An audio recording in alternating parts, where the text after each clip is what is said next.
Seneca. Letter 3. On True and False Friendship. You have sent a letter to me through the hand of a friend of yours, as you call him, and in your very next sentence, you warn me not to discuss with him all the matters that concern you, saying that even you yourself are not accustomed to do this. In other words, you have, in the same letter, affirmed and denied that he is your friend. Now, if you use this word in the popular sense and called him friend, in the same way we speak of all candidates for election as honorable gentlemen, or greet strangers whose names we forget with my dear sir, so be it.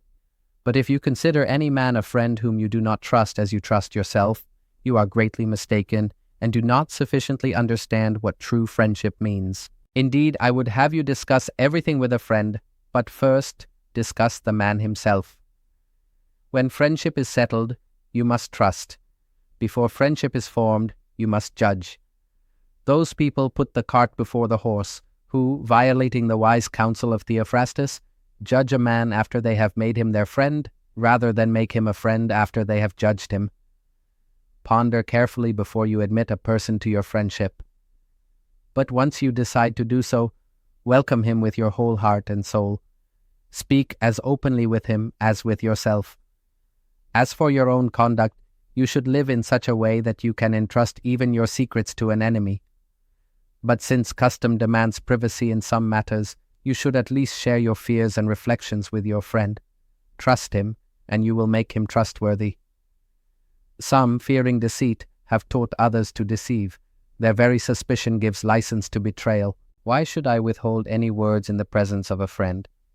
Why should I not feel as though I am alone when I am with him? There are some who confide their troubles to anyone they meet, sharing things meant only for true friends with mere acquaintances.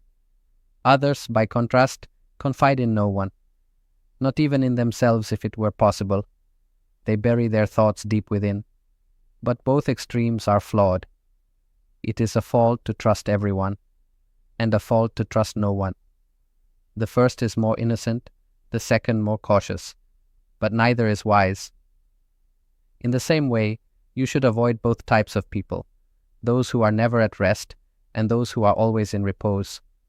The love of constant motion is not industry. It is the restlessness of a hunted mind, and true rest does not consist in avoiding all action.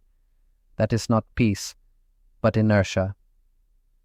So take note of what I read in Pomponius.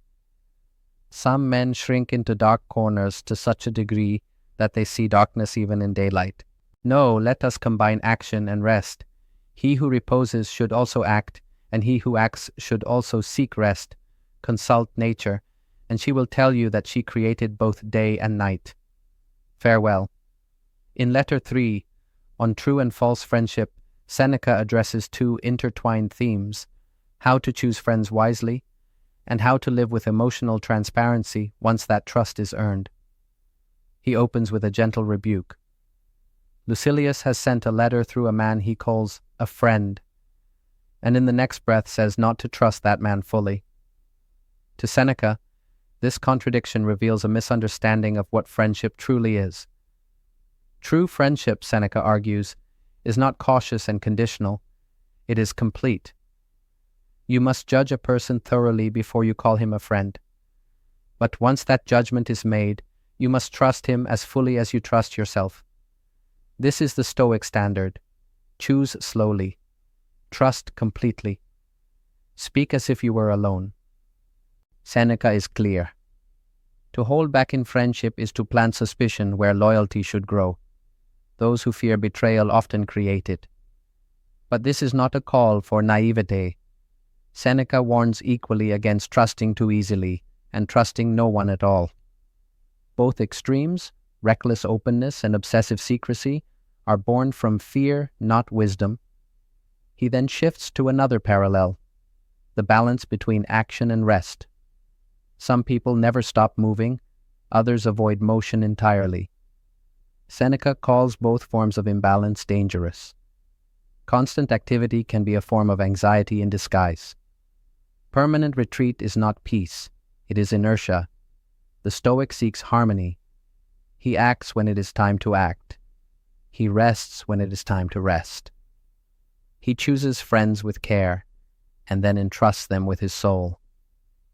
He lives in such a way that his thoughts could be made public, because there is nothing in them to be ashamed of. Friendship, then, is not simply emotional companionship.